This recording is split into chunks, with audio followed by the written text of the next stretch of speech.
Kevin looked sternly at his son and was silent. He waited for an answer, but the boy was in no hurry to explain, and there was silence in the room.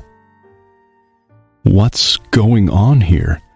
Hillary, Kevin's wife, and Leo's mother appeared in the doorway of the office. "Can either of you explain to me?" "Sure," the husband replied. "I can. Look at our heir, darling. First things started going missing from him. Clothes, 2 phones, then the tablet I gave him. That's only what I can remember. And then today his teacher called me and told me that Leo never has any money for school lunches, and he's hungry all day. Now, explain to me, Hillary, how is that possible? I am the owner of a big company.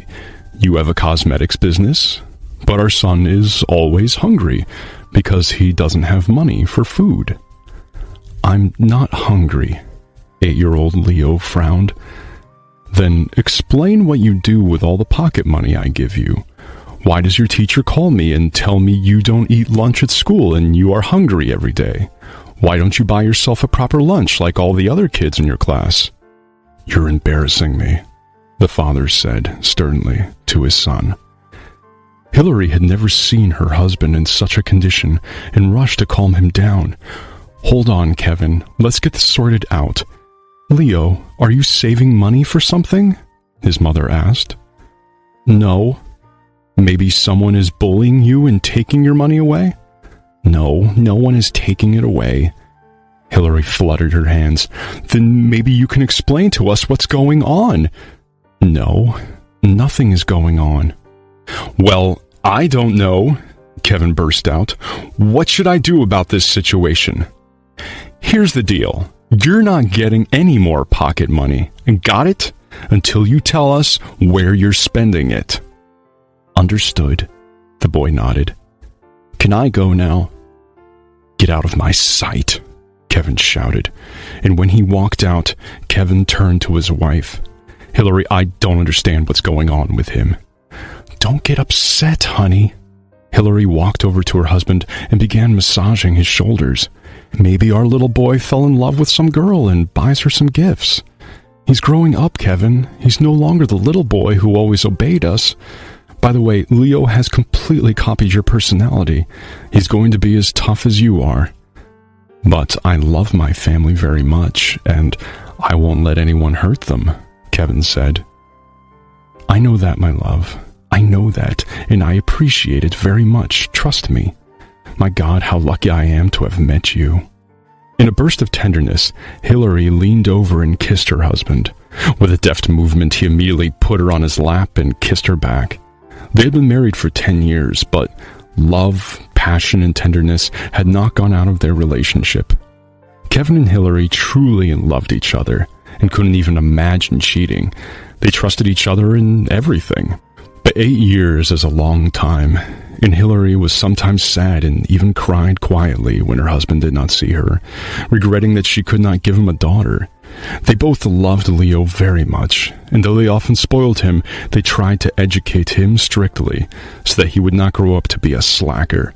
But they had such a huge house, and children's voices just had to be heard there. Hillary kissed her husband once again and left the office, letting herself sigh only in the corridor. "Lord, help me make my husband happier than he is now," the woman muttered to herself. Several days went by.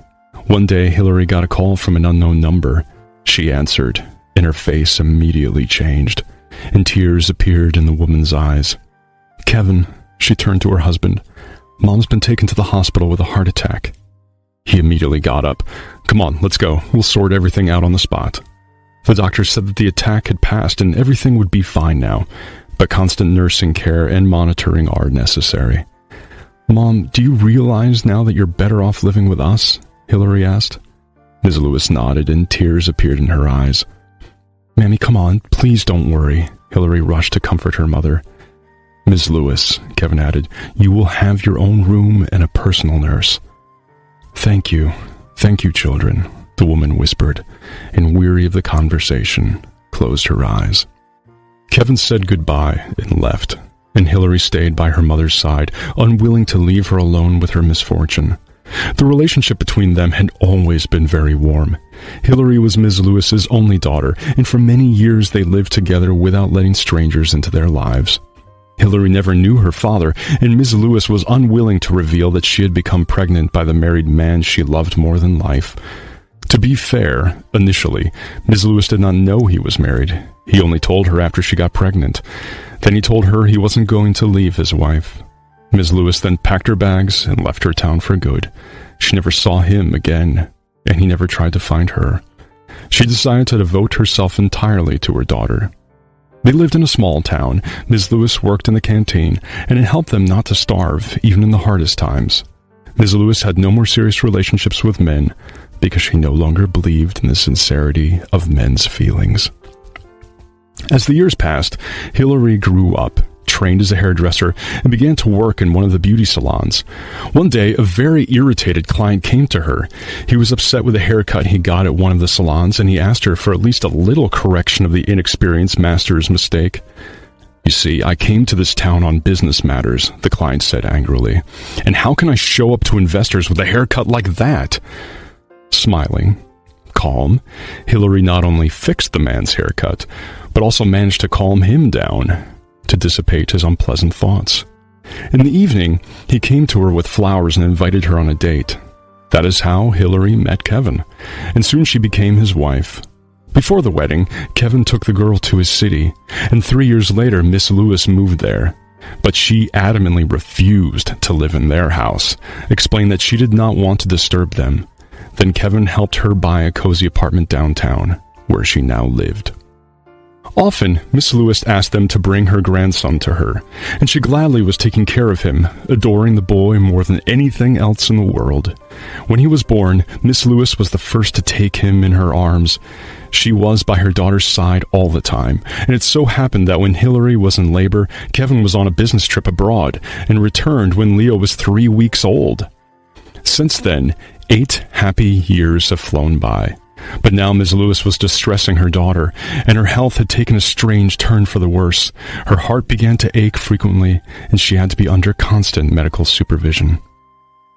After visiting his mother-in-law, Kevin drove to the office. But suddenly, as he approached one of the intersections, he braked sharply, causing the righteous anger of other drivers. But he couldn't just drive by, because his son Leo, who was supposed to be at school now for a sports lesson, hurried somewhere along the sidewalk. The boy was carrying some bags, apparently quite heavy. Ignoring the signals from the other cars, Kevin turned into the alley and parked the car in front of a store. Hiding from his son, Kevin followed him and saw that after 2 blocks, the kid had turned to some small private house and confidently stepped through the wicket. He had obviously been here more than once before. It was all very strange. Kevin approached and peered cautiously over the fence. The house was poor but quite clean. The little yard was swept clean, and a cat was sitting on the porch. Kevin pushed the wicket and entered. At first he wanted to knock, but changed his mind and pulled the door open. What Kevin saw inside made him freeze on the spot. There was an old woman in her 70s lying on the bed in the room. She was covered with a blanket, and a tall stool was next to her, with some medicine and a glass of water on it. Leo was fixing a pillow behind the old woman's back, and next to him there was a boy sitting in a wheelchair, a skinny copy of Leo. They had exactly the same face, a mole above his lip, a swirl of unruly hair. The boy was dressed very poorly, but his shirt and shorts were clean. The creak of an old wheelchair broke the silence. "Daddy, what are you doing here?" Leo asked calmly, and in a very adult way. "What are you doing here? Who are these people?" Dad answered in wonder. "This is Alan, and this is his grandmother, Mrs. Wilson. I'm helping them. You see how poor and hard they live, don't you?" "Leo," Kevin exhaled, "I don't understand anything. You look so much alike." "Did you notice that too?" "I noticed, Dad. I met Alan when he was begging. It was near the park. I was walking from school and saw him. Mrs. Wilson was sick and she needed medicine, and that's when I gave them everything I had. I've been coming here ever since, and I help them. Alan is like a brother to me." "Why didn't you say something to me?" How long have you been coming here?" "Since last spring. I was afraid you would forbid me. Once I saw you chase away a beggar who came up to you." "A beggar? I don't remember." "Since the spring? But that's almost a year, isn't it?" Kevin staggered and crouched down in a chair. The man's head was spinning. "I don't understand anything. How is this possible? Alan, where are your parents?" The boy smiled and shrugged. "I've always lived only with my grandmother," the boy replied. Kevin turned to the old lady, and she, silent the whole time, said quietly, "Boys, go outside. I need to talk to Leo's dad." The boys looked at each other, and Leo silently wheeled the wheelchair with Alan out of the room. Kevin turned to the old lady again. "Mrs. Wilson, maybe you can explain to me why Alan looks so much like Leo as if they were brothers. Is that possible? Is Alan your grandson?" "Alan's not my grandson," she muttered. "I took him from the maternity hospital. I worked there as a nurse. He was abandoned by his parents." "No, it can't be," Kevin groaned. "Yes, my wife was expecting twins, but one of them didn't survive. That's what they told me. My wife had a C-section, and the delivery was very difficult." "Who told you that the second boy died?" the old lady asked. "Ms. Lewis, my mother-in-law. I was abroad, and she was with Hillary the whole time." Kevin was suddenly confused and silent. A sudden thought ran through his head. But why? How could she give up on Alan? "Why?" the man muttered. "He was very weak indeed, but he survived. I nursed him back to health. I had just retired at the time and asked them to give him to me. I convinced everyone that he couldn't survive in an orphanage, and I was single. I could raise him. As you can see, he's perfectly healthy," said the old lady. Kevin got down on his knees in front of the old lady and covered her wrinkled hand with kisses. "Why is he in a wheelchair?" the man asked. "A year ago, he and I were at the bus stop when a car crashed into it. A lot of people died, but we were lucky. Alan needs surgery, but it's too expensive. I'm sick too. My leg's not working at all," said the old woman. "I'll help you. I'll surely help you," whispered Kevin. Losing all power in his voice, he sat down on the floor, put his arms around his knees, and suddenly cried out like a baby. The old woman silently stroked his head. An hour later, they arrived at Kevin's house together. Hillary, who came out to meet the guests with a smile as soon as she saw the disabled boy, lost consciousness and fell into the arms of her husband. That same evening, Kevin and Hillary arrived at the hospital to see Ms. Lewis. "Mom," said Hillary, "our second son has been found. His name is Alan. He and the lady who raised him will now live with us. But we want to know, why did you do that? It was you who did that, right?" "Yes, I did that," Ms. Lewis said with a heaviness in her voice. "The doctors said that the second child was unlikely to survive. So when you woke up, I told you that the second baby had died. You were very weak after the delivery. I bribed the doctors and slipped you a document to give up the baby, and you signed it without realizing what you were doing. I wanted to protect you from grief. Forgive me," the woman sobbed. "I went to the maternity hospital afterward, and they told me he was already adopted. I tried to find the baby, but I couldn't. I'm so sorry. I've been torturing myself all these years. I'm so sorry." Hillary and Kevin left the ward in silence. A few days passed. Ms. Lewis was discharged, and with no firm step, she headed toward the exit from the hospital. Suddenly she stopped, pressed her palm to her mouth, and wept. Her daughter, her son-in-law, and both grandchildren had come to meet her, and she realized that they had generously forgiven her. 6 months passed. Hillary, Kevin, Ms. Lewis, Mrs. Wilson, and both boys were seated at the big table in the living room of the house. Alan had recently returned from abroad, where he had undergone surgery and now walked on his feet, leaning only on a cane. Mrs. Wilson felt well, too. She and Ms. Lewis had become friends, and both women had recently arrived from a resort where they had been resting and treated for almost a month. Hillary looked at her family with a cheerful glance and smiled. "I don't know how to tell you, Kevin, but I'm pregnant." Kevin jumped up from his seat and hugged his wife tightly. Everyone else applauded them and smiled. Real happiness had come to the home where love had lived before, and everyone believed it would never leave this house. This big family would become even more friendly and stronger than before. How could it be otherwise? All right, everyone's presentations are done, Nick, the manager, said as he tried to move the discussion forward. "Excuse me, I haven't. I recently found out something."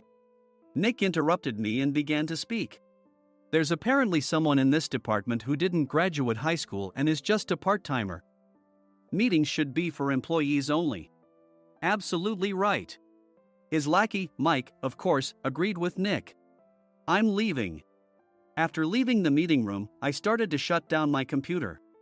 I noticed that an email had arrived, not in my personal inbox, but in the company's shared email. Thinking, there's no point in speaking up, no one will listen, I went home quietly. The next day, I heard a commotion from Nick's desk. He was staring at his computer screen, his face pale. "Nick, is something wrong?"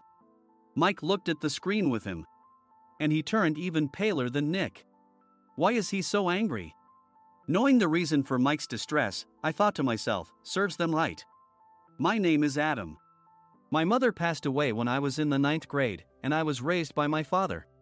Well, you could hardly call it being raised. After my mother passed, my father changed. He drowned his sorrows in alcohol, and though he still went to work, he squandered our living expenses on horse racing. Because of that, I had to start working part-time as soon as I entered high school. Every month, I went to the convenience store with bills in hand that couldn't be auto-deducted from my father's account. Even though I endured it because I didn't want to be alone, I reached my limit in my second year of high school and dropped out. I found a live-in job at a distant inn. Thank you for everything. The day I left home, my father, still staring at the TV, spoke. Take care. That was our last conversation. Back then, 18 wasn't the age of majority, so I needed my father's permission to work, and I couldn't hide my place of employment. Yet, my father never visited me even once. I kept working just to survive, and before I knew it, I was 42. Years of hard work paid off, and I was transferred to the headquarters. I was thrilled to be recognized by the company, as I thought I'd be working in the field until retirement due to my lack of formal education. Listen up. Our work can change the future of our employees. Don't drag us down. On my first day after the transfer, Nick, dressed in an expensive suit, spoke sternly. There was a reason for this. Our inn was located in a prominent tourist destination, known so well that everyone in the state could sing its commercial jingle. At its peak, we had 5 locations within the state. But that was long ago. Due to financial difficulties and aging facilities, only the place where I had worked for many years and the original establishment remained. I was prepared to lose my job anytime, but now there was a glimmer of hope. With the rise of social media, the tourist area where the inn was located started gaining attention again. Depending on how hard the sales department, where I was transferred, worked, we could either thrive or be forced to give up this prime location to the new hotel chains continuously popping up. For Nick, who had switched careers from another industry to strengthen our sales, this was a battle he couldn't afford to lose. I understood why he had to be strict. I will do my best. Nick sneered at my enthusiastic declaration. Did you not hear what I said? I'm sorry. I thought I was listening carefully. Out of habit from years of customer service, I apologized reflexively, though I had no idea what had offended him. Someone was watching me with a smirk. In this department, there are those who are expected to excel and those who have been shoved here because they have nowhere else to go. You are the latter. It was Mike, the section chief. He's 7 years younger, at 35. But he was called to headquarters much earlier than I was and had been moving around within the headquarters ever since. I'm not jealous, but I can't accept that he's my boss. Graduating from a prestigious university, he has an unusually high pride and caused many problems as a newbie, making things very difficult for me when I was the front desk leader. When I found out Mike was transferred to the sales department a month before me, I was disheartened. Mike is right. With just a middle school diploma, there's not much you can do. Don't even think about achieving results. As if I didn't exist, Nick remarked, "I'm thirsty." Mike eagerly ran to the coffee maker. It seems Mike is Nick's lackey. I regretted being happy about my transfer to headquarters, wishing I had stayed on site forever. Send a direct mail to every company on this list by the end of the day. Nick only assigned me tasks that even a new graduate could handle. What? There are over 1,000 companies. You want me to send to all of them by today?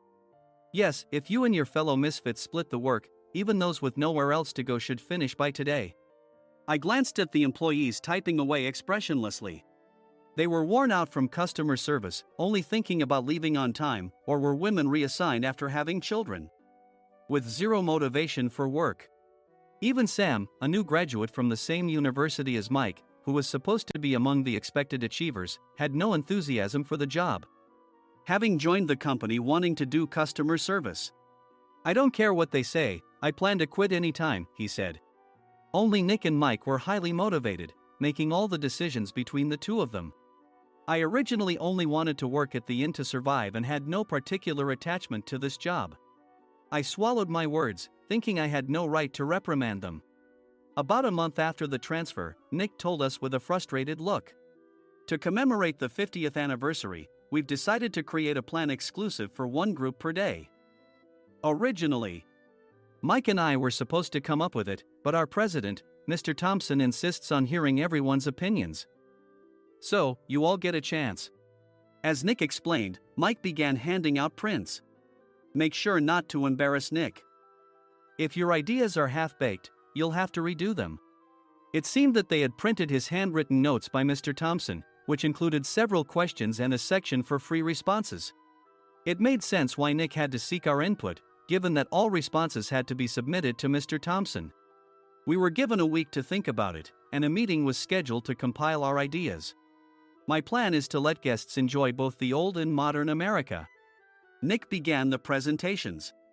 Guests would watch a master confectioner at a nearby traditional sweet shop make sweets in front of them. The welcome drink would be premium tea in a bottle. Nick's plan was certainly attractive. After his presentation, Nick called on us to present in the order we were seated. Just as I stood up for my turn. "All right, everyone's presentations are done." "Excuse me, I haven't. I recently found out something." Nick interrupted me. "There's someone in this department who didn't graduate high school and is just a part-timer." He was likely talking about me. I joined the company as a part-timer and was made a full-time employee when I turned 20. That was 20 years ago, so Nick and Mike probably had no chance to know until recently. Meetings should be for employees only. Absolutely right. After that, Nick kept creating opportunities to solicit everyone's opinions, purposefully excluding me from speaking. The meeting unexpectedly heated up and went past the scheduled end time. A few people asked to leave, and the discussion continued with the remaining few. "Still here?" Normally, you'd leave in that situation. Though I had no attachment to the job initially, hearing kind words from customers made me want to make them happier. For someone like me, with nowhere to go, the inn was my home and customer service was my life. I felt pathetic about my current self. "I'm leaving." I left the conference room and started shutting down my computer. I noticed an email had arrived, not in my personal inbox, but in the company's shared email. Thinking no one would listen to what I had to say anyway, I quietly went home. The next day, while preparing the DM as instructed, I heard a commotion from Nick's desk. In his haste to stand up, he hit his knee on the desk. He stared at his computer screen, his face pale. "Nick! What's wrong?" Mike, thinking he should be the first to rush over, approached Nick while still wearing his coat. He peered at the screen with Nick. and he turned even paler than Nick. Why is he so angry? Who is responsible for this company? Nick, more irritated than ever, asked, and Mike answered without checking. Probably Sam. Sam wasn't there because he was attending a morning training session for new hires. Nick gave up on getting angry and returned his gaze to the screen. They were looking at an email that arrived right after the end of the working day yesterday. Apparently, no one, including me, had checked it before leaving. The email was from a large company that used us for their annual employee trips. The president and executives of that company also frequently used our services personally. President of the company, Mr. Mason himself, had declared that neither he nor his company would ever use our services again. Well, some companies cancel their employee trips or stop using our services due to financial struggles. Let's just move on. Mike kept wiping the sweat from his forehead with a handkerchief. Knowing why Mike was so agitated, I quietly watched their interaction. Do you know how much revenue we get from that company? We can find other guests to fill the rooms, but we'll lose the banquet costs, gift shop revenue, rental car fees, and more. Moreover, the gifts were supposed to be prepared by the traditional confectionery shop involved in Nick's proposed plan. If it's known that we incurred such a huge loss at this critical time, Nick's position in the company would be jeopardized. Nick took a deep breath, seemingly trying to calm himself. All right, Mike. Go to New York right now and apologize to Mr. Mason. What? You're coming with me, right? I have urgent work to do. I trust you, which is why I'm entrusting this to you. Please. Mike, believing Nick's sincerity, agreed with a determined look on his face, saying, yes. That's Nick for you. Even if Mike went to apologize, Nick would shift all the blame onto him if the client didn't change their mind. Well, it was Mike's fault to begin with, so it served him right. About 3 hours later, Sam answered a call from somewhere and repeatedly apologized, saying, I'm very sorry. Everyone watched to see what was happening. After ending the call, he informed Nick with a weary tone. When Mike arrived at the client's company, he only made things worse, further infuriating Mr. Mason. He was demanding, get his boss here immediately. It was no wonder Sam was exhausted, dealing with such a call right after returning from training. What is that idiot doing? All right, Adam, you're coming with me. If sacrificing Mike didn't work, then I must be next. Normally, I'd want to refuse at all costs, but I saw an opportunity in this situation. If I can be of assistance, I'd be happy to join you. I obediently followed Nick, and we flew to New York.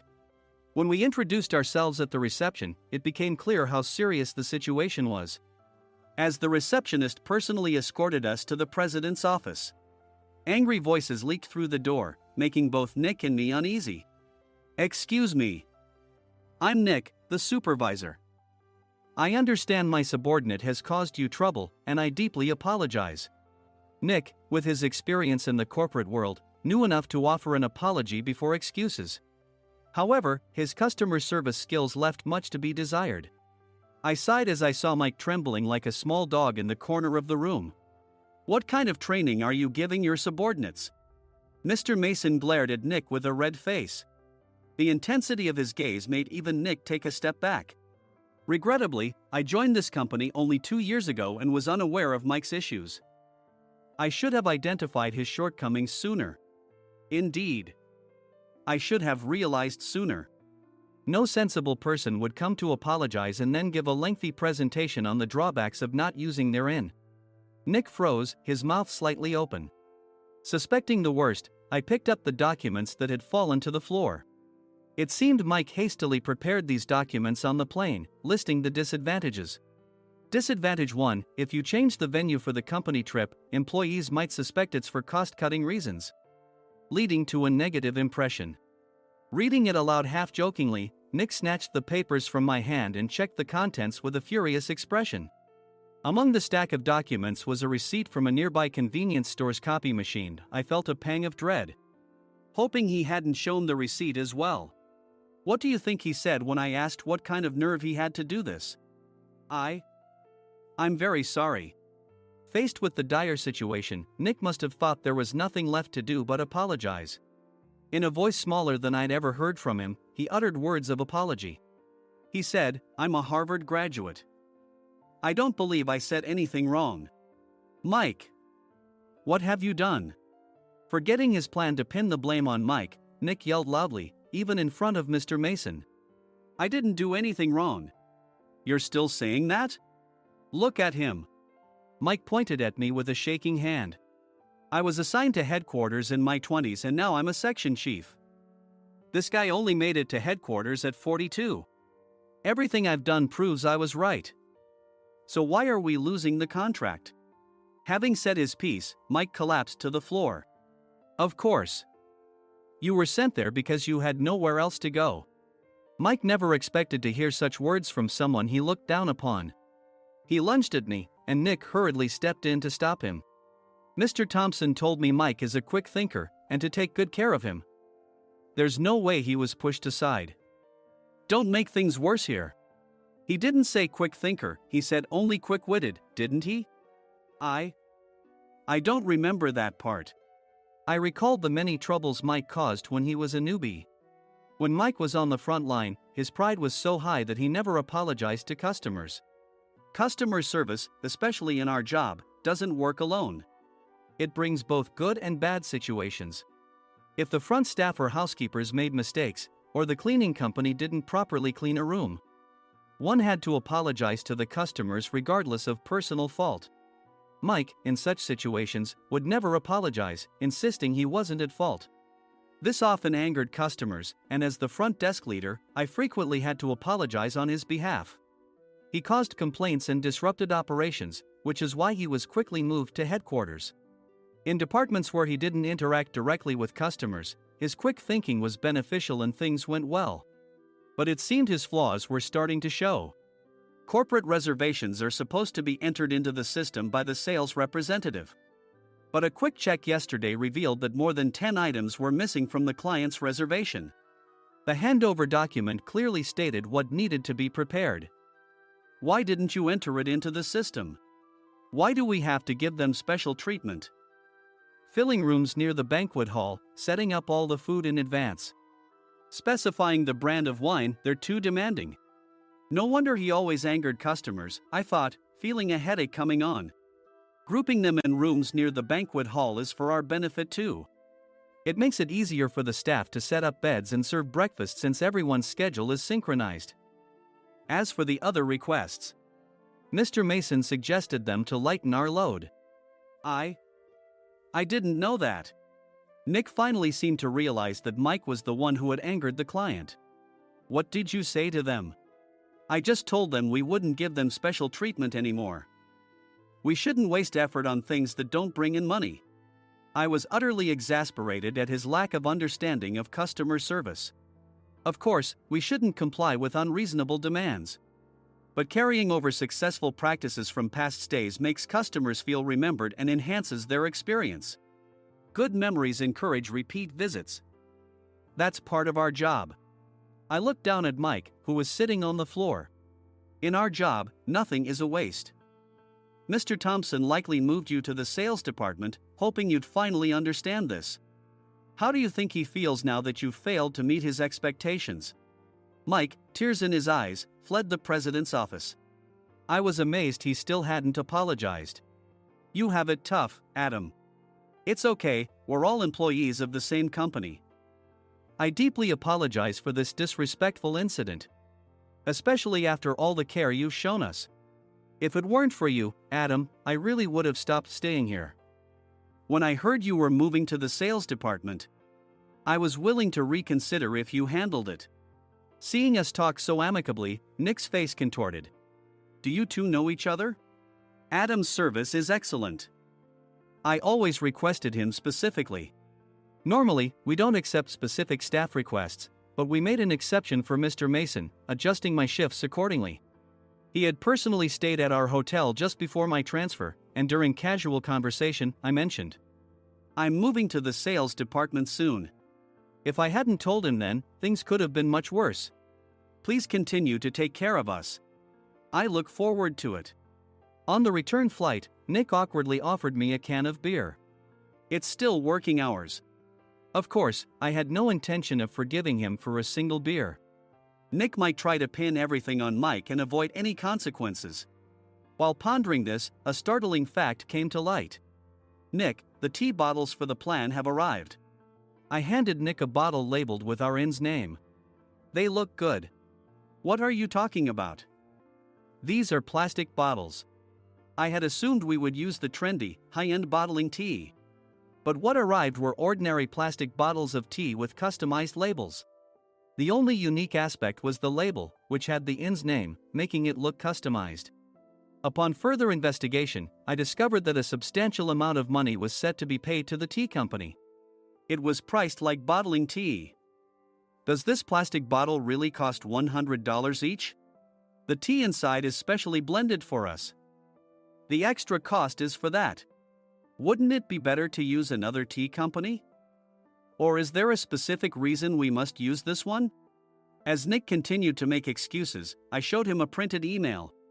I informed the tea company's president, Mr. Mitchell, that we discovered irregular payments and he confessed. He said you two were high school classmates and planned to split the extra money. That idiot. Why did he confess?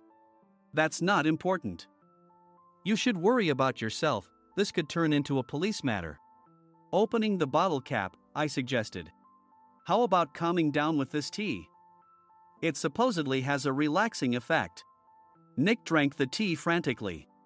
In the following days, decisions were made about their fates. Mike was reassigned to the General Affairs Department, with no chance of transfer or promotion, as per Mr. Thompson's orders. As for Nick, since the payment to the tea company hadn't yet been made, he narrowly avoided legal trouble. Instead, he was encouraged to leave the company, and to avoid further complications, Nick submitted his resignation. Rumor has it that connections between HR departments have made it difficult for him to find new employment. Even though it was good to have those two gone, something unexpected happened in the sales department. Everyone became motivated and united in refining the 50th anniversary plan. In the end, my plan was adopted. We collaborated with the Tourist Information Center to provide personalized guides. The plan, tailored to the number of guests, was truly special for the 50th anniversary. Hey, is Adam's family coming to stay? I immediately booked that special plan for my family. Sam noticed it on the reservation list and quickly picked up on it. Yes, I'm inviting my father. That's great. I might invite my parents too. I lacked the courage to face my father just as Adam. But here, with the confidence Mr. Mason praised, I felt ready. The 50th anniversary plan was a perfect opportunity to reconnect with my father. I hoped to bring back the days when we could laugh together as we once did.